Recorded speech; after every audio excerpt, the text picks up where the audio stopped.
Мысырдан шығу. 14-ші тарау. Бұдан кейін жаратқан ие Мұсаға былай деп бұйырды. Исраилдің үрім бұтағына мынаны айт. Олар кері бұрылып, Мигдол мен теңіздің аралығындағы Пи-хахироттың қасына қоныстанып, Бағал-Сифонға қарама-қарсы теңіз жағалауына орналассын. Сонда Перғауын Исраил халқы елгезіп адасып кетті. Айдаланың қоршауында қалды деп ойламақ. Ал мен арттарыңнан қуып шықсын деп Перғауынның жүрегін қасарыстырып қоямын. Осылай Перғауынға және оның бүкіл әскеріне өзімнің ұлылығымды көрсетемін. Соған қарап, мысырлықтар менің жаратқан ие екенімді біліп мойындайтын болады. Исраилдіктер осылай істеп, сол жерде аялдады. Мысыр патшасына Исраилдіктер қашып кетті деген хабар жеткенде, өзі де, нөкерлері де олар туралы көзқарастарын өзгертіп, біздің бұл не істегеніміз? Неліктен Исраилді босатып жіберіп, олардың біз үшін істейтін қызметтерінен ада қалдық десті. Перғауын өзінің соғыс күймесін жеккізіп, әскерінде бірге ала шықты. Сондай-ақ өзіне қарасты 600 таңдаулы соғыс күймесін және Мысырдың басқа да бүкіл соғыс күймелерін ертіп алды. Бұл күймелердің бәрінің өз басшылары болды. Осылайша жаратқан ие Мысыр патшасы Перғауынның жүрегін қасарыстырып қойды. Сонда ол нық сеніммен алға басқан Исраилдіктердің артынан қуа жөнелді.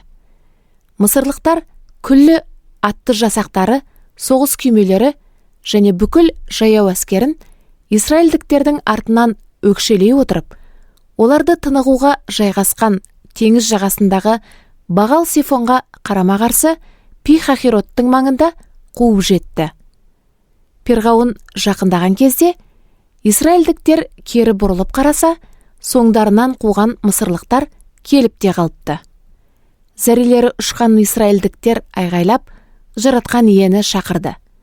Олар тіпті Мұсаны сөгіп, не үшін бізді айдалада өлуге алып келдің? Мысырдан бізге мола табылмайтын беді? Мысырдан алып шығып, бізге не қылғаның? Саған Мысырда бізде жұмысың болмасын, мысырлықтарға қызмет ете берейік деп айтпап бедік. Бізге айдалада өлгеннен көрі, мысырлықтарға құл болғанымыз жақсы еді ғой деді. Ал Мұса халыққа жауап беріп, қорықпаңдар, берік тұрыңдар. Бүгін-ақ жаратқан иенің өздеріңді құтқаруын көресіңдер. Бүгін көрген мысырлықтарыңды енді қайтып, мәңгі бақи көрмейтін боласыңдар. Сендер үшін жаратқан иенің өзі шайқаспақ.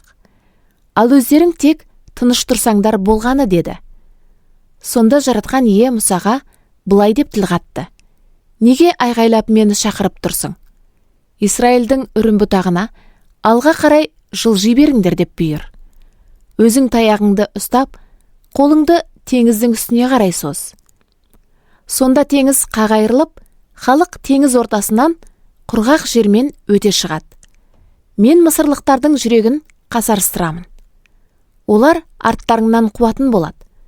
Сонда мен Перғауынға, оның әскеріне, барлық соғыс күймелері мен атты жауынгерлеріне өзімнің ұлылығымды көрсетемін.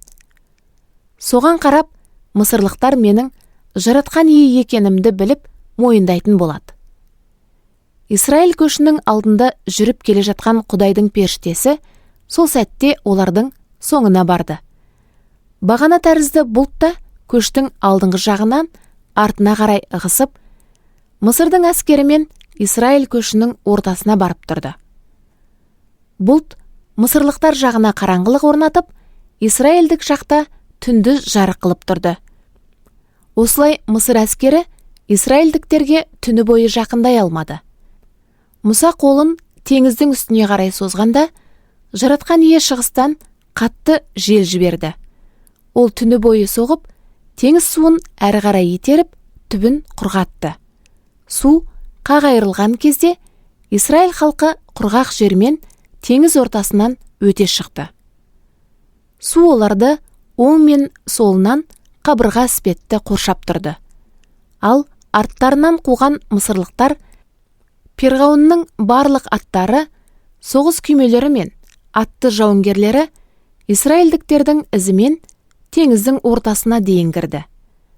Таңғы күзет кезінде жаратқан ие от пен бұлт бағанасынан мысырлықтардың әскеріне қарап, оларды састырып, берекелерін кетірді. Сондай-ақ ол күймелерінің дөңгелектерін шығарып тастап, күймелер әрең дегенде қозғалды. Сонда мысырлықтар: израильдіктерден қашып құтылайық. Олар үшін жаратқан ие Мысырмен шайқасып жатыр деп айғай салды. Сол кезде жаратқан ие Мұсаға мынаны бұйырды: қолыңды теңізге қарай соз. Сонда су қайтадан орнына келіп, мысырлықтардың күймелері мен атты жауынгерлерін басып қалсын. Мұса қолын теңізге қарай созды. Содан таң ата су орнына келді. Қашып бара жатқан мысырлықтар оған қарсы жүгіріп, жаратқан ие оларды теңіз ішінде суға батырды. Арнасына қайтқан су Израиль халқының соңынан түсіп, теңіздің ішіне дейін қуып келген Перғауынның бүкіл әскерін, күймелері мен атты жауынгерлерін көміп тастады. Олардың бірде-біреуі тірі қалмады. Ал израильдіктер теңіздің ортасынан құрғақ жермен өте шығып, су оларды оң мен солынан қабырға іспетті қоршап тұрған еді. Осылай жаратқан ие сол күні Израиль халқын мысырлықтардың қолынан құтқарып алды. Кейін израильдіктер олардың теңіз жағасында жатқан мәйіттерін көрді. Осылайша израильдіктер жаратқан иенің мысырлықтарға қарсы ғаламат құдіретін қолданғанына көз жеткізді. Олар жаратқан иеден қорқып, оны терең қастерлеп, жаратқан иеге және оның қызметшісі Мұсаға сенді. Сол кезде Мұса Израиль халқымен бірге жаратқан иеге арнап мына мадақтау жырын айтты.